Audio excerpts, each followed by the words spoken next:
이라는 제목으로 함께 말씀 나누기 원합니다. 이 당시 바울은 복음을 전하다가 로마 감옥에 갇혔습니다. 이 사실을 알게 된 빌립보 교회 성도들은 바울을 위로하기 위해서 그에게 필요한 선물과 헌금을 전달합니다. 그 전달자 역할로 에바브로디도가 선택된 것입니다. 당시 마게도니아에 위치한 빌립보 교회에서 바울이 수감된 로마까지의 거리는 직선 거리로 거의 1000km가 넘고 돌아가면 1500km 훌쩍 넘는 한 달은 좋게 걸리는 먼 길이었습니다. 치안이 열악했던 그 상황에서 그 먼 길을 홀로 걸어간다는 것은 목숨을 걸고 목숨을 내놓고 가야 하는 길이나 마찬가지였습니다. 로마인들이 바울에게 사형 판결을 내릴지도 모르는 판국에 에바브로디도가 그곳으로 간다는 것은 그에게도 아주 부담스러운 위험한 일이었다고 우리가 생각할 수 있습니다. 그러나 빌립보 교회는 이 에바브로디도를 바울에게 보내기로 결정합니다. 이 에바브로디도는 바울에게 그리고 빌립보 교회에게 어떤 사람이었을까요? 우리가 에바브로디도를 보고 함께 같이 배우기를 원합니다. 첫 번째로 그는 좋은 동역자였습니다. 25절 말씀 보니까 그는 나의 형제요 수고하고 함께 군사된 자요 그리고 내 쓸 것을 돕는 자라라고 이야기하고 있습니다. 먼저 첫 번째로 그는 형제입니다. 바울이 말하기를 그는 나의 형제라. 에바브로디도는 로마 감옥에서 바울과 함께 지냈는데 바울에게는 가족 같았습니다. 바울의 일을 자기 일처럼 해준 사람입니다. 주의 일을 하다 보면 남의 일을 남처럼 돕는 사람이 있고 남의 일을 내 일처럼 돕는 사람이 있습니다. 나는 어떤 사람입니까? 누가 매력적입니까? 남의 일을 남의 일처럼 하는 사람이 보다 남의 일을 내 일처럼 감당해주고 해주는 사람, 그 사람이 정말 귀하고 소중해 보이지 않습니까? 에바브로디도는 작은 사역이었지만 빌립보 교회의 일을 그리고 바울의 일을 마치 자기 일처럼 했습니다. 친형제를 돕는 것처럼 그 마음으로 바울을 도왔다는 것입니다. 그래서 바울이 보기에는 마치 이 에바브로디도가 자기의 형제 같고 자기의 가족 같았다. 왜? 자기 일을 그리고 교회의 일을 마치 에바브로디도 자신의 일처럼 여기면서 감당했기 때문입니다. 교회를 다녀도 내 교회에 다니는 것처럼 다니는 성도가 있고 남의 교회에 다니듯 다니는 성도가 있습니다. 예배를 드려도 아무리 오랫동안 우리 교회 예배를 드리고 왔지만 여전히 남의 교회 예배를 드리는 것처럼 드리는 성도가 있고 그리고 얼마 되지 않았지만 정말 내 교회에서 예배를 드리는 것처럼 드리는 성도가 있습니다. 내 교회는 이 교회, 이 목사님이 아니라 우리 교회, 우리 목사님이 되어야 합니다. 내 교회는 이 성도, 이 집사님이 아니라 우리 성도, 우리 집사님이 되어야 됩니다. 그것이 형제 자매된 것의 모습입니다.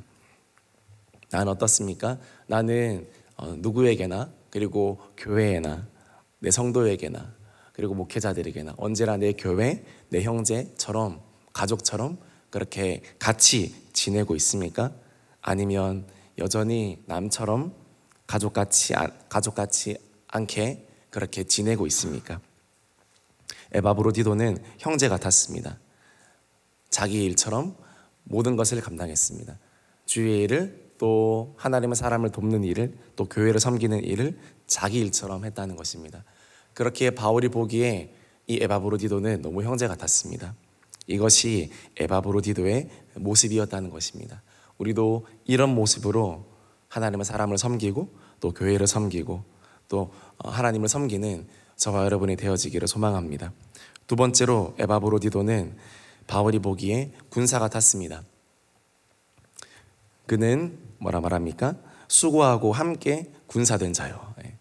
군사의 특징은 전우의 특징은 함께 수고한다는 것입니다.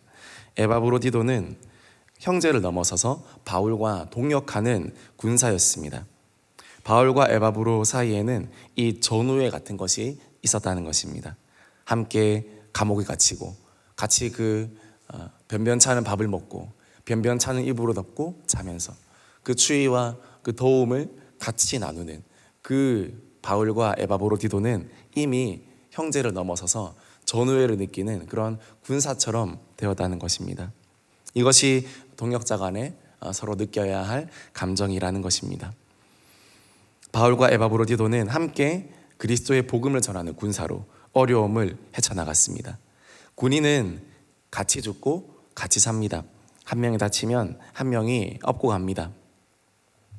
에바브로디도는 자신의 목숨도 아끼지 않으면서 바울을 섬기고 동역했다는 것입니다. 우리들도 서로 간에 그리고 동역자 간에 이런 마인드를 가지기를 원합니다. 서로를 위해서 목숨도 내어줄 수 있는 그런 귀한 관계가 된다면 세상이 감당할 수 없는 교회가 될 줄 믿습니다. 그리고 항상 나보다 남을 낮게 여기고 어떻게 하면 상대방을 위해서 내가 조금 더 양보할까, 조금 더 배려할까, 조금 더 헌신할까, 그렇게 고민하기를 원합니다.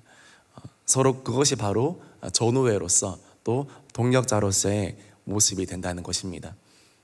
힘든 것은 대신 싸워주고 어려운 것은 함께 해주고 이렇게 군사된 자로서 어려움도 함께 감당하고 이렇게 치이고 저렇게 치이고 같이 고생하다 보면 같이 구르다 보면 전우회가 생기기 마련인데 함께 우리도 나의 동역자들과 주님의 일을 감당할 때 이런 전우회가 생길 수 있도록 그리고 군사로서의 모습이 생길 수 있도록 우리는 날마다 나 자신을 복종시키고 훈련시키고 그렇게 나아가야 된다는 사실입니다. 그것이 에바브로디도의 모습이었다는 것입니다. 세 번째로 에바브로디도는 돕는 자였습니다. 내가 쓸 것을 돕는 자라. 에바브로디도는 적재적소에 바울에게 무엇이 필요한지 바울이 무엇을 써야 할지 알고 도움을 주는 아주 센스 있는 사람이었습니다. 정말 잘 돕는 자였습니다. 저도 처음에 목회자로 부름받았을 때 기도 제목 중 하나는 하나님 교회에 제가 많은 목사님들이 한국 이 땅에 많은 목사님들이 계시는데 하나님 제가 또 목사가 된다면 교회에 도움이 되게 해주세요 라고 기도했습니다. 도움이 안 되면 저를 빼주세요 라고 기도를 많이 했습니다. 그런데 돌아보니까 하나님께서 이 기도 제목에 성실하게 응답하지 않으셨다라는 생각이 듭니다. 성실하게 응답하셨다면 진작에 빠졌을 것입니다. 긍휼히 여기셔서 지금까지 있습니다. 도움이 되고 싶습니다. 아마 모두가 그럴 것입니다. 사람을 위해서도 아니요, 나를 위해서도 아니요, 하나님의 기쁨을 위해서 우리가 돕는 자, 교회를 돕고 하나님의 사람을 돕고 잘 돕는 자가 되어지기를 원합니다. 에바브로디도는 정말 잘 돕는 자였습니다. 우리 교회에도 돕는 자가 더 많아지기를 원합니다. 나 중심으로 또는 방향 없는 열정으로 돕는 것이 아니라 하나님 중심으로 또 교회 중심으로 영적 흐름을 잘 타고 도울 때 그것이 도와집니다. 그러므로 잘 도우려면 영적으로 깨어있지 않으면 안 됩니다. 왜냐하면 나 중심으로 또 방향 없는 열정으로 도우면 오히려 도움이 되지 않기에 영적인 흐름을 타고 영적인 맥락을 이해하고 도와야 잘 도와지기 때문에 잘 돕는 사람은 결국 영적으로 깨어 있어야 잘 도와진다는 것입니다. 그러므로 세상의 봉사단체와 교회의 도움은 본질적으로 다른 것입니다. 영적인 것입니다. 그런 의미에서 에바브로디도가 잘 도왔다라는 말은 그는 단순히 일을 잘하고 어떤 일적인 센스가 넘쳤던 사람이 아니라 그 이상으로 바울 수준으로 깨어있고 바울의 영적인 빌보 교회의 영적인 흐름을 이해하고 쫓아가고 그것을 도와줄 수 있는 그런 큰 사람이었다는 것입니다. 믿음의 거장이었다는 것입니다. 그것이 돕는 것입니다. 저와 여러분이 정말 교회를 잘 돕는 자들이 되기를 원합니다. 하나님의 마음을 품어서 교회를 잘 돕기를 원합니다. 서로가 잘 도와주기를 원합니다. 그럴 때 교회가 잘 되고 우리 모든 성도님들이 다 잘 되고 무엇보다 내 영혼이 더욱더 주 안에서 성장하고 자라가게 된다라는 것입니다. 우리도 에바브로디도처럼 형제로, 그리고 군사로, 그리고 잘 돕는 자로 하나님 앞에 한 사람 한 사람 모두가 그렇게 크게 쓰임받게 되어지기를 주님의 이름으로 축복합니다. 두 번째로 에바브로디도는 교회를 사랑한 사람입니다. 먼저 빌립보서 2장 27절 말씀 보니까 그가 병들어 죽게 되었으나 라고 말하고 있습니다. 에바브로디도는 병들어 죽게 되었습니다. 아마 로마까지 가는 길에 병이 걸렸나 봅니다. 그런데 그 병이 어찌나 중한지 거의 죽기에 이르렀다라고 그렇게 바울이 이야기하고 있습니다. 심한 중병이 들었는데요. 그런데 이때 에바브로디도의 반응이 놀랍습니다. 그는 자신의 몸을 돌보기보다는 교회를 향한, 자신을 파송한 교회를 향한 걱정으로 가득 찼다는 것입니다. 우리 빌립보서 2장 26절 말씀 우리 같이 읽어보겠습니다. 그가 너희의 무리를 간절히 사모하고 자기가 병든 것을 너희가 들은 줄을 알고 심히 근심한지라. 그가 너희 무리, 여기서 너희 무리는 자기를 파송해준 빌립보 교회입니다. 그래서 에바브로디도는 그 빌립보 교회를 간절히 사모했는데 자기가 병든 것을 파송한 교회 빌립보 교회가 알게 될까봐 심히 걱정하고 심히 근심했다. 그렇게 이야기하고 있습니다. 죽을 병에 걸렸는데 나를 위해서 기도해 주세요라고 말한 것이 아니라 오히려 알려주지 말라고 바울에게 그렇게 간청했을 정도로 교회를 생각하고 교회 중심으로 살았던 사람이 에바브로디도입니다. 내가 아프다는 것을 빌립보 교회가 들으면 얼마나 신경 쓰일까, 얼마나 마음 쓸까. 그것이 에바브로디도의 모습이었습니다. 에바브로디도는 자기가 보냄받은 빌립보 교회를 소중히 여겼습니다. 지금은 바울과 함께 있지만 결국 자기가 돌아가야 할 그 영적인 고향, 그곳이 어디인지 잘 알고 있었습니다. 자기의 고향, 자기의 영가족이 있는 곳은 바로 빌립보 교회이기 때문입니다. 우리는 어떤 일이 있을 때 항상 먼저 교회를 걱정하기를 소망합니다. 교회를 걱정하는 사람이 많아야 교회가 잘 될 수 있습니다. 일본의 파나소닉의 창업자, 그리고 세상 사람들에게는 경영의 신이라고 불리는 마츠시다 고노스케라는 사람이 그의 자서전에서 한 말이 있습니다. 걱정이 곧 사장의 일인 셈이지. 작은 걱정은 과장이 하지. 그리고 그보다 조금 더 큰 걱정은 부장이 하겠지. 하지만 진짜 큰일이라고 느낄 걱정은 사장이 내가 해야지. 그래서 사장이 제일 많은 월급을 받는 게 아니겠나. 일종의 걱정 대가랄까. 걱정하기 위해 사장은 존재하며 사장은 그것을 위해 죽어도 일종의 명예로운 전사가 아니겠는가 라고 그의 자서전에서 이야기했습니다. 마츠시다 고노스케는 회사 걱정을 너무 심하게 하다가 피가 2번이나 멈춰서 죽을 뻔한 적이 있는 사람입니다. 그리고 회사 걱정을 너무 하다가 그 자리에서 혼절하고 기절했던 사람입니다. 회사랑 교회는 다릅니다. 회사의 주인은 사람이지만 교회의 주인은 예수 그리스도이시기에 사실 교회가 걱정한다고 다 되지는 않습니다. 그러나 어디나 어느 곳에서나 리더가 짊어져야 할 짐은 무겁다는 것을 보여주는 단면입니다. 우리 교회 걱정을 제일 많이 하시는 분은 그러면 누굴까요? 네, 하나님이시겠죠? 그러나 그 다음으로는 담임 목사님께서 제일 걱정을 많이 하시겠죠. 얼마나 걱정할 게 많겠습니까? 그래서 기도해야 되는 겁니다.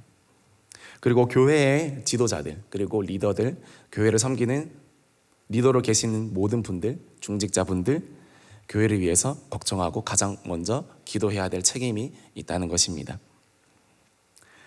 교회 걱정이 교회 사랑이라는 것입니다.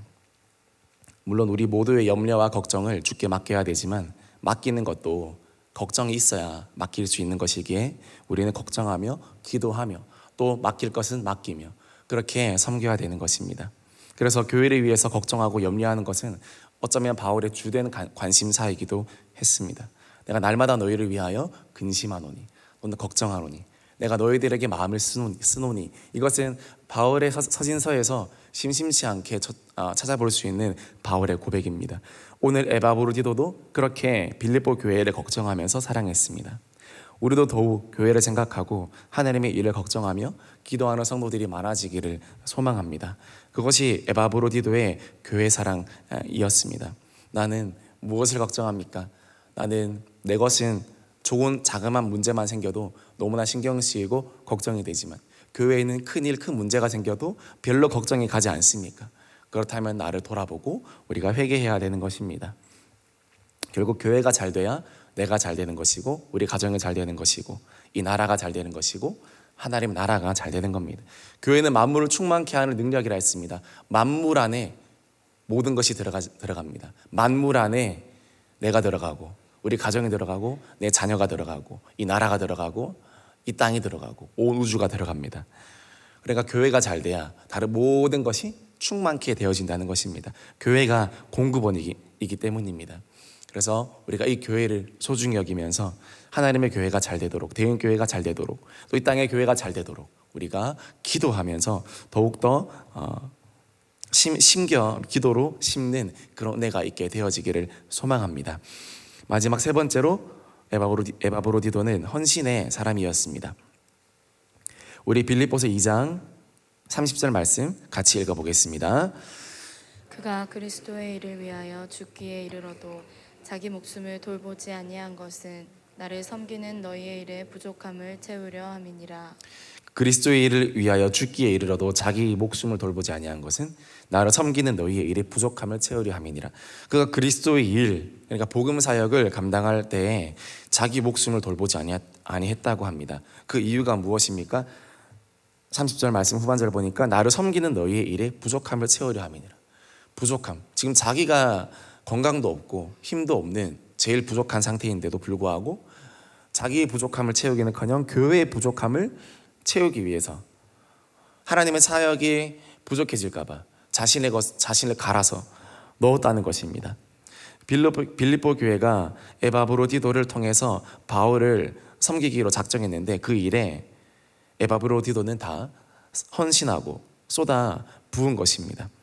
감옥에서 변변한 치료조차 받지 못하고 그대로 죽어버렸어도 이상할 것이 없는 그런 환경이었지만 그러나 그렇게 헌신했을 때 교회를 생각하고 하나님의 일을 생각하고 하나님의 사람을 먼저 생각하며 헌신했을 때 에바브로디도는 다시 은혜를 얻고 하나님께서 기적적으로 회복시켜 주시는 놀라운 은혜를 경험하게 됩니다. 우리 빌립보서 2장 27절 말씀 우리 같이 읽어보겠습니다. 그가 병들어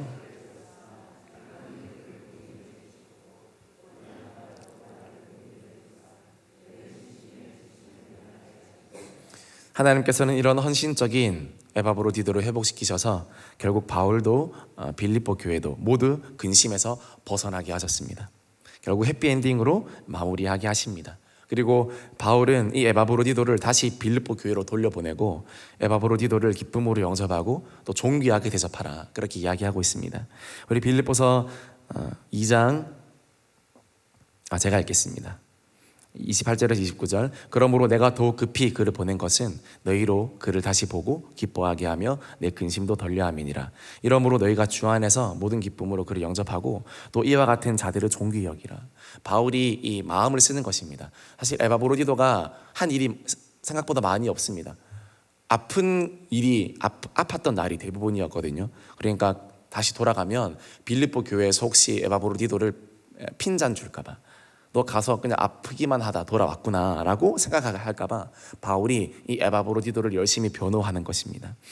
내가 급히 보낸다. 다시 보고 기뻐해라. 그리고 근심을 덜어라. 그리고 모든 기쁨으로 그를 영접하고 이와 같은 자들을 존귀히 여기라. 그렇습니다. 에바브로디도는 충분히 존귀히 여김받을 그런 자격이 있었습니다. 그는 그의 목숨을 걸고 모든 것을 다해서 비록 주목받는 일도 아니었고 그리고 정말 그저 돕는 자로 조력자로 있었지만 그는 하나님 앞에 너무나 큰 자였습니다. 교회 앞에 너무나 큰 사람이었습니다. 우리도 이런 사람이 되기 원합니다. 특별히 이 수식어를 보십시오. 존귀히 여기라. 존귀한 에바브로디도. 여러분 우리의 이름은 우리의 부모님이 정해주시지만 우리 이름 앞에 붙는 수식어 그것은 우리가 살아온 인생이 정해주는 것입니다. 존귀한 자 누구누구, 기도의 사람 누구누구, 사랑의 사람 누구누구, 하나님의 사람 누구누구. 우리의 이름은 정해져 있습니다. 우리 부모님이 정해주십니다. 그러나 우리 이름 앞에 붙는 그 수식어, 그 사람이 어떤 사람인지 설명하는 그 수식어는 내가 태어났을 때 정해지는 것이 아니라 내가 죽을 때 내 수식어는 결정나는 것입니다. 여러분은 여러분의 이름 앞에 어떤 수식어를 만들고 계십니까? 여러분의 인생 가운데 여러분의 사람들이 여러분의 이름을 생각할 때 여러분의 이름 앞에 붙일 수 있는 수식어가 있습니까? 있다면 그 수식어는 정말 하나님 보시기에 기쁘고 좋은 수식어입니까? 아니면 그저 그런 수식어, 아니면 아무런 형용사도 없는 그냥 이름으로 끝나는 인생입니까? 우리 모두도 이 에바브로디도처럼 하나님 앞에, 사람 앞에 좋은 수식어가 붙기를 원합니다. 존귀한 에바브로디도, 기도의 사람 누구누구, 하나님의 사람 누구누구, 사랑의 사람 누구누구. 우리 이름으로 끝나는 인생이 아니라 하나님 우리 앞에 하나님이 원하시는 좋은 수식어가 붙게 하여 주옵소서. 말씀 마무리합니다. 이 에바브로디도의 본 뜻은요, 이 이름의 뜻은요, 사랑스러운 또는 매력적인이라는 뜻입니다. 오늘 설교 제목은 사랑스럽고 매력적이라는 뜻은 이 에바브로디도의 이름에서 제가 따왔습니다. 사랑스럽고 매력적이다. 이 기준은 어디에서 오는 것입니까? 세상의 기준으로 사랑스럽고 매력적이고 그런 것이 아니라 하나님과 사람 앞에, 그리고 하나님과 교회 앞에 사랑스럽고 매력적인 사람은 바로 이러한 삶이다라는 것을 우리는 오늘 빌립보서 2장에서 다 보게 되었습니다. 우리도 이런 사람이 되기 원합니다. 좋은 동력자, 교회를 사랑하고 헌신된 일꾼. 이것이 하나님 앞에, 교회 앞에, 사람 앞에 사랑스럽고 매력적인 사람이라는 것입니다. 저와 여러분이 사랑스럽고 매력적인 사람이 되기를 원합니다. 꾸미고 갖추는 것이 아니라 하나님이 원하시는 그 사람, 그 영적인 그런 믿음의 사람, 헌신된 하나님의 사람, 하나님 나라에 도움이 되는 사람, 그 사람이 정말로 하나님 보시기에 사랑스럽고 매력적인 사람. 하나님 보시기에 그렇다면 하나님이 그 사람에게 끌리지 않겠습니까? 그리고 끌리신다면 그 사람에게 모든 것들을 허락하시고 부어주시지 않겠습니까? 하나님, 오늘도 내가 하나님 앞에 사랑스러워져 가게 하시고 하나님 앞에 매력 있게 하시고 하나님의 시선을 사로잡는 그런 하나님의 사람이 되게 하옵소서. 그것이 오늘 우리의 기도 제목이 되어야 될 줄 믿습니다. 우리 모든 성도님들께서도 그런 사람이 되어서 하나님의 마음을 얻어내는 귀한 은혜의 사람 되시기를 주님의 이름으로 축복합니다. 우리 같이 기도합시다.